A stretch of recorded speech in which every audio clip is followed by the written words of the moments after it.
त्यति ठुलो सङ्कटमा गएको होइन, नेताको जागिर गएको मात्र हो के। कति विकराल रूपमा नेताहरूले प्रस्तुत गर्दैछन् यो कुरालाई। नागरिकको नजरले हेर्नुहुन्छ भने जो पात्रहरू 3 वर्ष संसदमा थिए उनले के चाहिँ गरे? 3 वर्ष संसदमा भइराख्दा अब विघटन भएर 1 वर्ष नहुँदा चाहिँ के गर्छ? यो मुद्दा न्यायालयमा गइसके पनि नेताहरूले मञ्चबाट नागरिकका समस्या, देशका समस्या, देशमा वैदेशिक हस्तक्षेपका कुराहरू, बेरोजगारीका कुराहरू, हिंसाका कुराहरू बोले छैनन्। उनका अभिव्यक्तिहरू म, मेरो पद, मेरो पार्टीको झण्डा, मेरो पार्टीको लोगो भन्दा बाहिर निस्केन। जनताको पक्षमा चिन्तन नबोकेका यी नेताहरू संसदमा हुँदा पनि के नहुँदा पनि के। हाम्रो नेताले आफ्नो पद गुम्दा संघीय लोकतान्त्रिक गणतन्त्रै सिद्धियो भनेर रोदन गर्दैछन्। त्यसको अर्थ के हो भने हाम्रा नेताका लागि उनको पद भनेकै संविधान रहेछ, उनको पद भनेको संहिता रहेछ, उनको पद भनेको लोकतन्त्र रहेछ, उनको पद गुम्नु भनेको संविधानै गुम्यो जस्तो सन्देश दिइराख्नु भएको छ। आज हामीसँग हुनुहुन्छ राजनीतिक विश्लेषक डाक्टर राजेश अहिराज। डाक्टर साहब, स्वागत छ यहाँलाई। धन्यवाद, नमस्कार। अब यो मुलुकको परिस्थिति हेर्दाखेरि के हुन्छ भन्ने थाहा भएन। यहाँको दृष्टिकोणले के देखाउँछ? अहिले राजनीतिक गम्भीरता जुन किसिमको छ, सर्वोच्च अदालतको फैसला सबैले कुरेर बसेका छन्। सडकमा पनि राजनीतिक दलहरू दैनिक रूपमा आफ्ना मागहरू, आन्दोलन उठाइरहेका छन्। यो सबै चिज हेर्दाखेरि मुलुक कतातर्फ जाँदैछ? मन्तव्य र गन्तव्य नमिल्दै गएपछि नेताहरू बिस्तारै जनताको नजरमा खस्किँदै जाने, सरकार बलियो बनाउने क्रममा राज्य कमजोर बनाउने पक्षहरू अत्यधिक अगाडि बढिसकेपछि अराजकता, अनुशासनहीनताहरू बढ्दै जाने र यसरी सर्वपक्षीय गतिहीन यात्राले सामूहिक आत्महत्याको बाटो, सामूहिक आत्मदाहको बाटोमा जाने हो। परिवर्तन जसको त्यागले आयो, जसको नाउँमा आयो, तिनका घरसम्म परिवर्तन पुग्न सकेन। आफ्नै नागरिकलाई ठग्ने, आफ्नै नागरिकलाई उत्तेजना फैलाउने, नागरिक बीचमा घृणा फैलाउने, जात वर्ग धर्म बीचमा द्वन्द्व ल्याउने र त्यसैलाई राजनीति सोच्ने पात्रहरूको वर्चस्व यति धेरै बढ्यो नेपाली राजनीतिमा कि अब उनीहरू खुइलिन थाले। ती पात्रहरूको हैसियत बढ्यो, औकात सिद्धियो र आज जुन द्वन्द्व तपाईँ सतहमा देखिराख्नु भएको छ, यी द्वन्द्व देशका लागि होइन, जनताका लागि होइन, दलका लागि पनि होइन, अमुक व्यक्ति र अमुक गुटका लागि हो। र व्यक्तिको वर्चस्वका लागि गरिएका क्रान्तिहरू, गुटको वर्चस्वका लागि गरिएका क्रान्तिहरू समग्रमा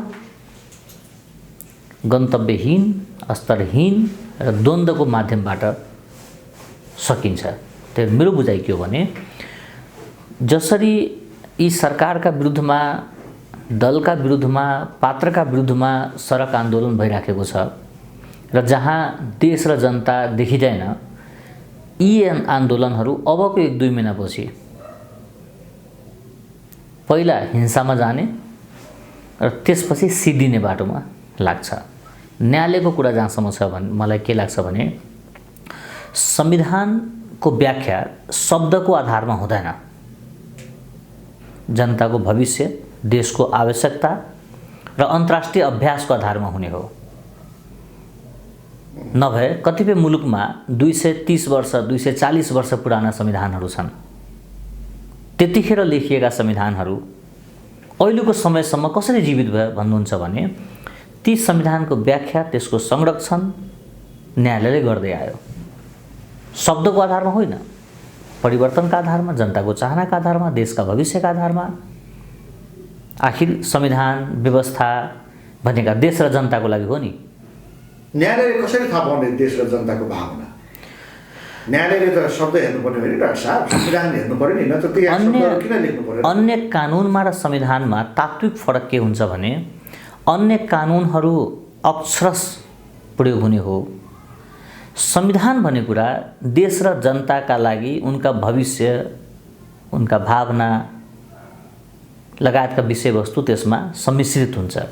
त्यो न्यायालयले थाहा यस कारणले पाउँछ कि जति पनि न्यायाधीशहरू छन् ती सबै नेपालकै नागरिक हुन्।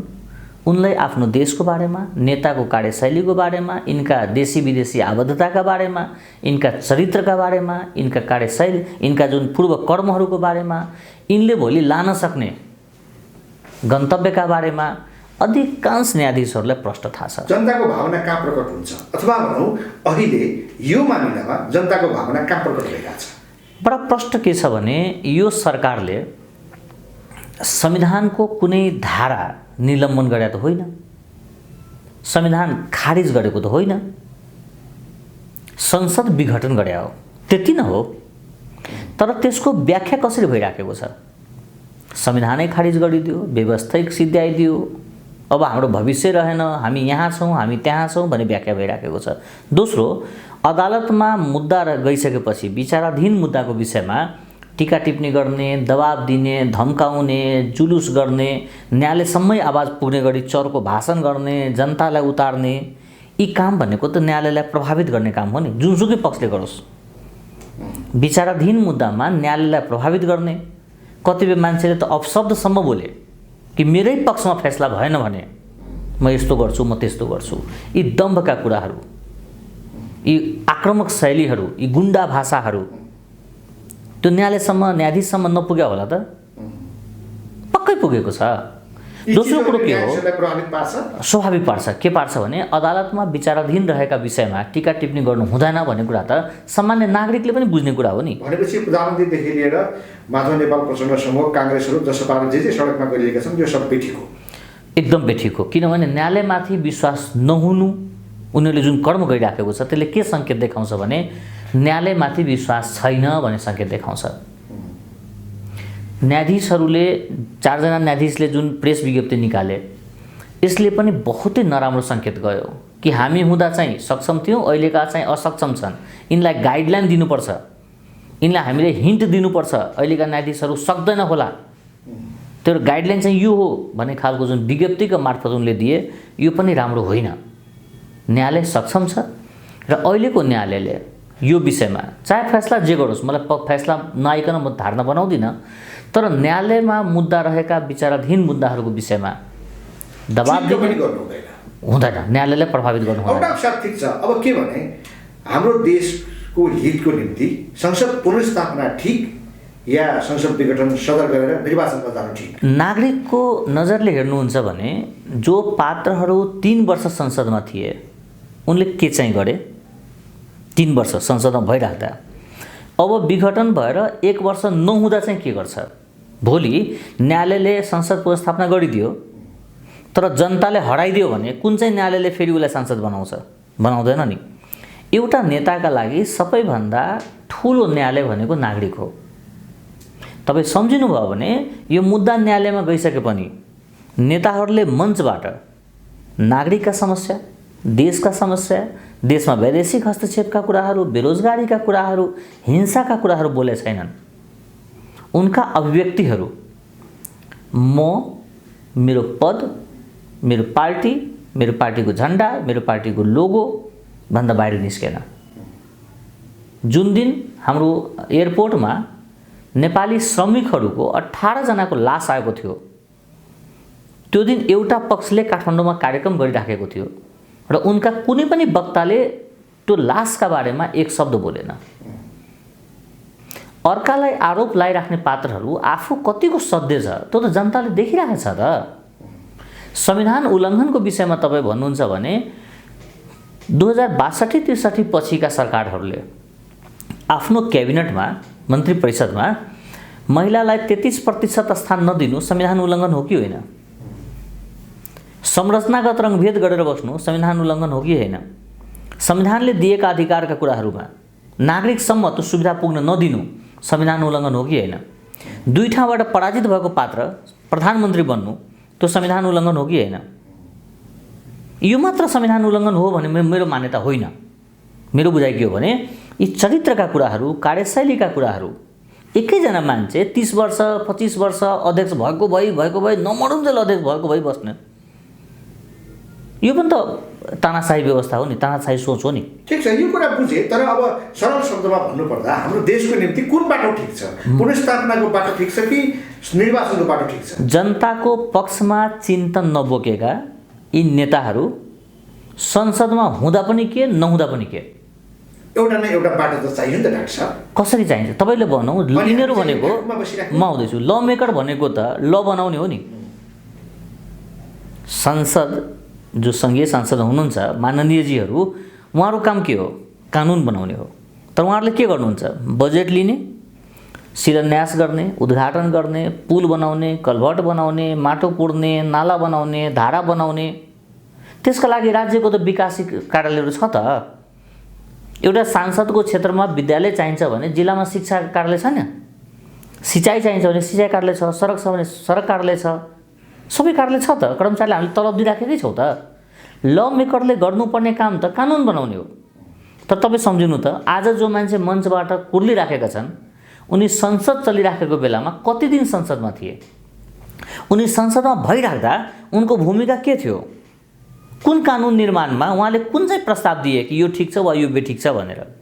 जुन दायित्व जनताले उनलाई दियो कि तपाईँ हाम्रो लागि कानुन बनाउनुहोस्, उनले त्यो दायित्व निर्वाह नगरेर बाँकी जम्मै दायित्व निर्वाह गरे। सांसद भनेको ठेकेदार होइन, सांसद भनेको विकासको एजेन्ट होइन। पुनर्स्थापित गरेर यी सांसदहरूलाई फेरि शक्ति दिनु जरुरी छैन, कुनै अर्थ छैन। र भोलि निर्वाचन निर्वाचन भयो र यिनै अनुहार फेरि आयो भने त्यसले पनि कुनै अर्थ राख्दैन। भोलि निर्वाचन भयो र यही अनुहारहरू जसले 20 वर्ष 30 वर्ष सत्तामा बसेर परिवारभन्दा माथि केही गर्न सकेन, यस्ता पात्रहरू फेरि विजित भएर आउँदाखेरि पनि कुनै अर्थ राख्दैन। त्यसो भए हामी कहाँ संसदीय व्यवस्थाको समस्या होइन, पात्रहरूको समस्या हो।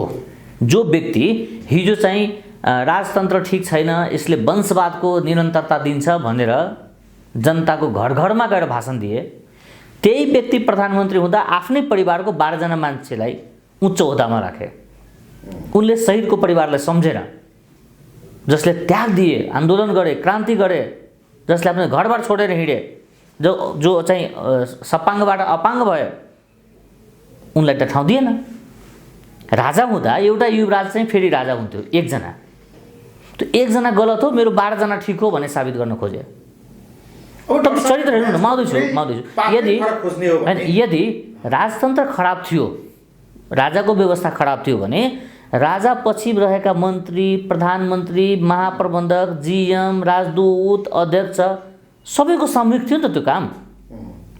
व्यवस्था खराब हुने र त्यहाँभित्र काम गर्ने ड्राइभरहरू, कन्ट्र्याक्टरहरू, खलासीहरू, पम्चर टाल्नेहरू सबै चाहिँ ठिक हुने। त्यही पात्र फेरि अर्को लुगा लगाएर यता हुने। एउटा पार्टीमा हुँदा 17,000 मान्छे मार्ने अनि एकैछिनपछि त्यो धोती कुर्ता लाएर अर्को पार्टीमा छिर्दिने, त्यो हुँदैन। दल बदलेर दायित्व बदलिँदैन। पात्र पनि परिवर्तन हुने सम्भावना देखिँदैन रहेछ, किनभने यिनै दलमा भएका जो सेन्ट्रल कमिटीमा छन्, पोलिट ब्युरोमा छन्, स्थायी कमिटीमा छन्, यिनीहरूका आफ्ना आफ्ना जो विभिन्न तहहरू छन्, त्यसमै भएका नेताहरू छानिएर आउने हो। चुनावबाट पनि तिनीहरू नै आउने हो, 2-4 जना नयाँ अनुहारहरू आउला। त्यो भएको हुनाले कम्प्लिटली चेन्ज, ड्रास्टिक चेन्ज त्यो किसिमको होला जस्तो त देखिँदैन नि त। म बडा प्रष्ट के कुरामा छु भने, यदि पार्टीमा रहेका कार्यकर्ताहरूले आफ्नो नेतालाई संयमित र देश केन्द्रित बनाउन सकेन भने यो व्यवस्था मात्र सिद्धिँदैन, ती नेता पनि सिद्धिन्छ, उनका अन्धभक्त कार्यकर्ता पनि सिद्धिन्छ र उनको राजनीतिक भविष्य पनि सिद्धिन्छ। यो देश बिस्तारै बिस्तारै नियन्त्रित अराजकतातर्फ जाँदैछ। त्यो भनेको र नियन्त्रित अराजकताले कि त गिरुद्धतर्फ लान्छ कि त सैन्य अभ्यासतर्फ लान्छ। यो नेताको हातमा यो देश नरहन सक्छ। त्यही भएर मुठीभर नेता जोगाउने हो अथवा यो व्यवस्था जोगाउने हो। नियन्त्रित अराजकता भनेको यो अराजकतालाई कसले नियन्त्रण गर्छ? नियन्त्रित अराजकता भनेका 4-5 जना नेताले सबै खालका क्रियाकलापहरू, बन्द, हडताल, द्वेष, घृणा नियन्त्रण गरेर राख्ने, तर मुठीभर नेताले हो। उनको इच्छाको आधारमा मिलन हुने र उनका इच्छाका आधारमा शत्रुता बढ्ने। उनले नियन्त्रित अराजकतामा प्रश्न गर्छु, केही मान्छेहरू जसलाई सरकारले अंश दियो, भाग दियो, नियुक्तिहरूमा सुटकेस बोक, म के भन्दिनँ, तिमीले जसलाई भन्छौ त्यसलाई नियुक्ति गरिदिन्छु भनेर मौका दियो भने सरकार ठिक। सिट बेच्न पाएन, आफन्त नियुक्ति गर्न पाएन, सुटकेस बोक्न पाएन भने सरकार बेठिक भन्ने र तिनका पछाडि लर्को लागेर कार्यकर्ताहरू पक्ष र विपक्षमा आउने। एउटा पनि कार्यकर्ताले आफ्नो नेतालाई नसोध्ने कि तपाईँको यो द्वन्द्व, तपाईँको यो घृणा, तपाईँको विमतिका आधार के हो? सैद्धान्तिक आधार हो कि जनपक्षीय आधार हो कि व्यवस्थापनको आधार हो कि वा तपाईँ प्रधानमन्त्री हुँदाखेरि गरेका काम यिनले नगर्दै हो कि अथवा यिनीभन्दा राम्रो तपाईँले गर्न सक्ने तपाईँसँग कुनै स्किम छ कि? तपाईँ आजको मितिसम्म तपाईँ हामी कुरा गरिराख्दा मलाई एउटा नेताको नाम बताउनुहोस् जसले सार्वजनिक रूपमा मैले राजनीति गर्नुको कारण चाहिँ के हो भने यो देशलाई म यसरी 5 वर्षमा, यसरी 10 वर्षमा, यसरी 20 वर्षमा देशलाई यहाँ लान खोज्दैछु भनेर कसैले आफ्नो धारणा सार्वजनिक गरेको तपाईँले थाहा छ? कुनै पार्टीले मैले आफ्नो देशलाई अबको 20 वर्षमा यहाँ पुर्याउँछु भनेर आफू पदमा बसिराख्दा त्यो प्रक्रिया अगाडि बढाएको थाहा छ? पार्टीले उनीहरूका घोषणापत्र त छन् तर तिनमा विश्वास छैन। यदि ठग्ने हो, ढाँट्ने हो, झुक्क्याउने हो भने उनमा र सामान्य ठगहरूमा के फरक छ? तर मलाई के चाहिँ थाहा छ भने यो देशलाई म सिङ्गापुर बनाउँछु भन्नेहरू आफ्नै श्रीमतीको इलाज गर्न नसकेर विदेशमा लगेर इलाज गराए। यो देशलाई म स्वर्णयुगमा बनाउँछु भन्नेहरू 4-4 पटक प्रधानमन्त्री भइसक्दा पनि ढाड दुख्दा विदेश जान्छ। त्यही भएर जनता ठग्नु भनेको राजनीति होइन, जनता झुक्याउनु राजनीति होइन। अहिलेको परिस्थितिमा मानिसहरूलाई एउटा के लागेको छ भने कसले जित्छ भन्नेमा हाम्रो प्रधानमन्त्री केपी शर्मा ओली र उहाँको पार्टी जुन हिसाबले उहाँ अगाडि बढ्नु भएको छ, के देखिन्छ उहाँको भविष्य ओली र उहाँको पार्टी? मेरो बुझाइ चाहिँ के छ भने यिनीहरू मिल्दाखेरि नै जनताले के पाए, यिनीहरू छुट्टिँदै चाहिँ के सिद्धिन्छ, यिनी 3 वर्ष जनताको लागि के काम गरेर भोलि 1 वर्ष यिनीहरू पदमा नजाँदा के चाहिँ बिग्रिन्छ भनेर आम जनताको नजरले हेर्ने हो भने अधिकांश नेता भाटे मात्र हुन्। तलब खानको लागि सांसद हुनुपर्ने, बजेट चलाउनलाई सांसद हुनुपर्ने भयो। तर प्रधानमन्त्रीजी आफ्नो रोड म्यापमा जो हिँडिरहनु भएको छ नि, यदि ठिक छ सदर भयो भने उहाँले चुनाव गर्न सक्नुहुन्छ कि सक्नुहुन्न? यदि सदर भएन, पुनर्स्थापना भयो भने तपाईँले भनेको जस्तो सैन्य अभ्यास अथवा सङ्कटकाल त्यो परिस्थिति हो कि होइन? संसद विघटन सदर हुँदा पनि 1 वर्षपछि चुनाव हुने नै हो। 1 वर्षको तलबको कुरा हो, वैशाखको कुरा होइन। समग्रमा 1 वर्षको तलबको कुरा हो। यहाँ संविधान पनि केही बिग्रेको छैन, संविधानको कुनै धारा पनि केही बिग्रेको छैन, कुनै उपधारा खारिज भएको छैन, संविधानमा कहीँ कतै प्रहार छैन। तर हाम्रो नेताले आफ्नो पद गुम्दा सङ्घीय लोकतान्त्रिक गणतन्त्रै सिद्धियो भनेर रोदन गर्दैछन्।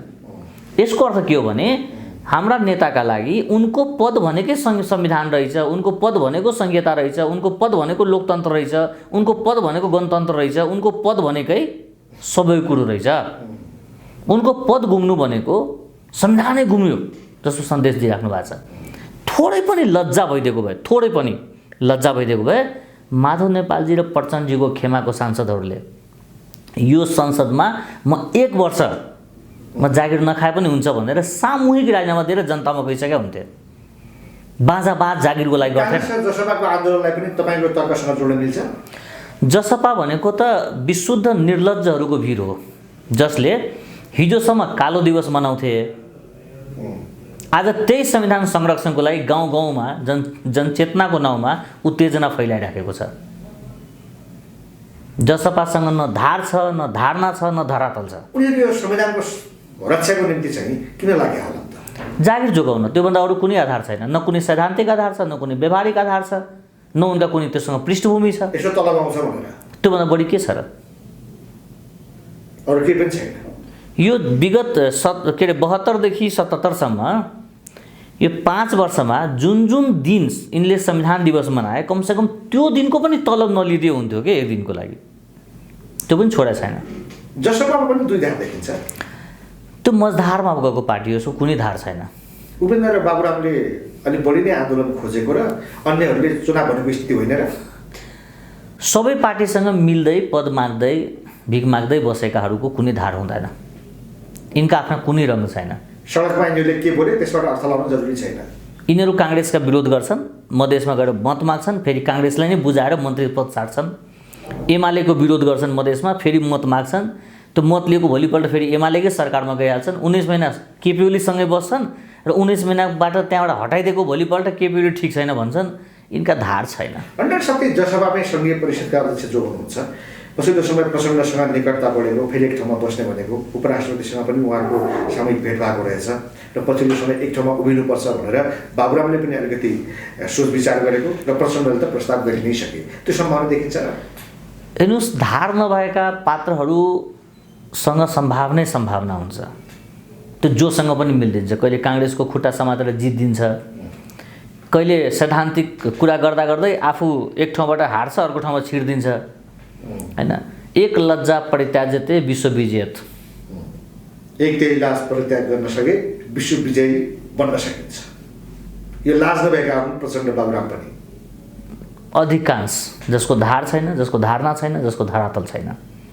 आखिर यही जसपा होइन, यो संविधान मेरो होइन भनेर भन्दै हिँडेका, यही जसपा होइन काङ्ग्रेसले मलाई धोका दियो भन्ने र पछि सुशील कोइरालाजीसँगको विषयमा लाम लागेर मत दिएको, यही जसपा होइन कि एमाले मधेस विरोधी हो भनेर मधेसभरि हल्ला गरेर मान्छे मार्न लागेको, जितेको भोलिपल्ट लिखित समर्थन गरेको। केपी ओली मधेस विरोधी हो भने उपेन्द्र यादव केपी ओलीसँगै 19 महिना सरकार बसे होइन।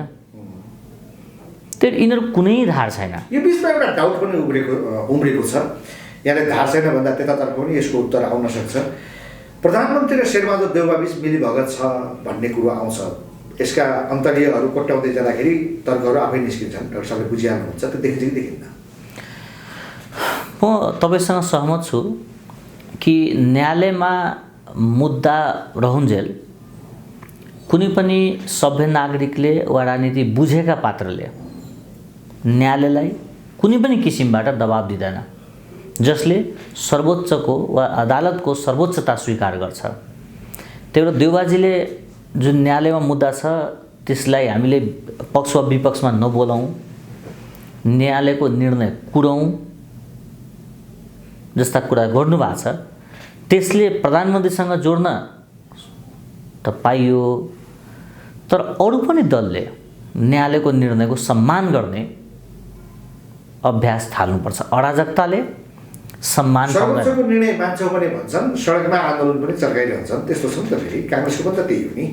तर काङ्ग्रेसले वा राजनीतिक दलले त जे गरे मलाई त कहिलेकाहीँ बडा सहज लाग्छ कि नागरिक समाजको नाममा पनि केही साउजीहरू बेला कुबेला म सडकमा देख्छु, तर उहाँहरूको उपस्थिति मैले हत्या, लुट, बलात्कार, बेरोजगारी, अशान्ति, अन्याय, संरचनागत रङभेद लगायतका विषयमा देख्दिनँ।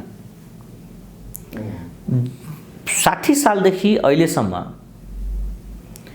उहाँहरूको उपस्थिति मैले अक्सर त्यस्तो ठाउँमा देखेको छु जहाँ विदेशीहरूको लगानी सङ्कटमा परेको होस्, जहाँ कुनै एउटा दल जिते वा अर्को दल हारेको स्थितिमा देखियोस्, वा नेपालीत्व नभएका र नागरिकता मात्रै बोकेका शक्ति केन्द्रहरू पराजित हुँदै गरेको अवस्थामा होस्। केही व्यक्तिहरू नागरिक समाजको नाममा सडकमा देखिन्छ। हेर्नुहोस्, पहिला जस्तो अवस्था अब देशको छैन। अब आम नागरिकले पनि राजनीति बुझ्न थालेको छ। नेपालीहरू चाहे जुनसुकै पेसामा रहन्, उनलाई देशको माया बढ्न थालेको छ। विश्वको जुनसुकै कुनामा रहोस्, आफ्नो मातृभूमिप्रतिको पुनर्लगाव, पुनः प्रेम प्रारम्भ भइसकेको छ। यसको लागि डाक्टर साहब सुरुदेखि यहाँसम्म व्याख्या गऱ्यौँ, तपाईँको धारणाहरू म पढिरहन्छु, सुनिरहन्छु। यो सबैको निम्ति अन्य ठाउँबाट पनि यहाँ आइरहेका छन् कुराहरू। देश अब भयङ्कर ठुलो अव्यवस्थामा गयो, सम्हाल्नै गाह्रो। यो सम्हाल्नको निम्ति राज संस्था भयो र मुलुकलाई हिन्दू राष्ट्र बनाउन सकियो भने यी सबै अव्यवस्थाहरू नियन्त्रण हुन्छन्, मुलुक पनि एउटा ट्र्याकमा आउँछ भन्ने बुझाइ छ र धेरैको माग त्यो देखिन्छ भने यहाँलाई कस्तो लाग्छ? हेर्नुहोस्, देश त्यति ठुलो सङ्कटमा गएको होइन, नेताको जागिर गएको मात्र हो के। कति विकराल रूपमा नेताहरूले प्रस्तुत गर्दैछन् यो कुरालाई। तपाईँ सम्झिनुहोस् न, यो सरकारले वा राष्ट्रपतिले संविधानको कुनै धारा खारिज गरेको छ कि मौलिक अधिकार खारिज भएको छ कि संविधान खारिज भएको छ? देशका लागि, जनताका लागि, व्यवस्थाका लागि कहीँ कतै केही खारिज भएको होइन। गएको भनेको जम्मा नेताको जागिर हो। जागिर मात्र गएको, नेतालाई जनताको बिचमा जाऊ भने पनि रोकेको छैन, निर्वाचनको तयारी गर भने पनि रोकेको छैन, जनताको पक्षमा काम गर त्यसलाई पनि रुकावट छैन। समग्रमा गएको के हो भने नेताको जागिर हो, त्यो पनि फलानु पक्षको मात्र होइन, सबैको जागिर गएको हो। संसद विघटन भयो भने मोहन ठाकुरजी चाहिँ सांसदबाट पदच्युत हुने र केपी ओली सांसद भइराख्ने होइन। केपी ओलीको भोटको पनि सांसद होइन, सांसद पद त सबैको जान्छ नि, सांसद पद सबैको जान्छ। यहाँ भ्रम छरिएको छ धेरै खालको। समग्रतामा के हो भने नेता बेरोजगार हुनु भनेको देश बर्बाद हुनु होइन। मुठीभर नेताको संसदको जागिर जानु भनेको संविधानले सिद्धेको चाहिँ होइन। उनीहरूले जुन तहको आक्रोश व्यक्त गर्दैछन्, जुन तहको उत्तेजना फैलाउँदैछन्, उनी जसरी नागरिकलाई भिराउन खोजिराखेको छन् त्यसरी नै नागरिकमा सचेतनाको तह पनि बढ्दै गएको छ। यहाँ हिन्दू राष्ट्र र राष्ट्र संस्था आवश्यकता छ कि छैन देशमा? अन्त्यमा यो आम नागरिकसँग धोखा गरेर ल्याइएको परिवर्तन हो। जुन जुन दलले संसदबाट हिन्दू राष्ट्र हटाए ती दलले त्यो समयको निर्वाचनमा जनतासँग मत मागिराख्दा मलाई मत दिनुस् म हिन्दू राष्ट्र हटाउँछु भनेर बोलेका थिएन। जनप्रतिनिधिले जनताले दिएको आदेश बमोजिम काम गर्ने हो। जनप्रतिनिधिले मत माग्दा म जनप्रतिनिधि भने, जितिसकेपछि म नीतिपति हो भनेर देखाए। जनतालाई धोखा दिएर ल्याइएका व्यवस्थाहरू यो माटोले मागेको व्यवस्था होइन। त्यही भएर त्यो व्यवस्था फेरि आउन सक्छ यो देशमा कि जनताको इच्छाको विरुद्धमा ल्याइएको हो त्यो कुराहरू र जनताले त्यो व्यवस्था फेरि आउन सक्छ भन्नुको अर्थ राष्ट्र संस्था र हिन्दू राष्ट्र फर्किन सक्छ। सम्भावना छ, किनभने यो देशमा नेताहरूले गरेका कर्महरूलाई सम्झिँदाखेरि उनले जनतालाई दिएका बाचाहरू र उनले त्यसको प्रयोगहरू सम्झिँदाखेरि अधिकांश नेताहरू असाध्यै लोकप्रिय भइसकेको छ। उनलाई उनको कार्यकर्ताले सञ्जमित गर्न सकेन भने यो नेता मात्र सिद्धिँदैन, यो व्यवस्था पनि सिद्धिन्छ। तर व्यवस्था सिद्धिसकेपछि मलाई चाहिँ के लाग्छ भने दुईटा धारमा देश अगाडि बढ्न सक्छ। कि त अराजकता हुँदै देश गृहयुद्धतर्फ जान्छ, कसैले कसैलाई नगन्ने, कि त यो देश क्राउन रिपब्लिकतर्फ अगाडि बढ्न सक्छ, शिरपेंजसहितको गणतन्त्र। त्यसको निम्ति त्यो धार बाइफर्केट दुईवटा धारमध्ये कुन धारमा जाने भन्ने कुराको निरूपण त्यो थाहा पाउन नेपाली जनताले कहिलेसम्म कुर्नुपर्छ? असारसम्म कुर्नु पर्ला, किनभने नेताहरू एकअर्कालाई नङ्ग्याउँदैछन्, अझै समय लाग्छ पुरै नाङ्गिन। असारसम्ममा पिक्चर क्लियर हुन्छ, नेताहरू अलमोस्ट सिद्धिन्छ। कारागारमा जानुपर्ने कारागारमा जान्छ, देश छोडेर भाग्नुपर्ने देश छोडेर भाग्छ, अपराधीहरू सजायका लागि न्यायालय कुरेर बस्छ, कतिलाई त जनताले लखेटेर सिध्याउँछ। समग्रमा के बुझ्नुहोस् भने अब नेपालीले पाउनुपर्ने दुःख अति भइसक्यो। नेताहरू अहिले पनि सप्रेन भने कतिपय नेताहरू भौतिक रूपबाट पनि असुरक्षित हुन सक्छ। हुन्छ डक्टर साहब, थ्याङ्क यू भेरी मच। धन्यवाद, नमस्कार।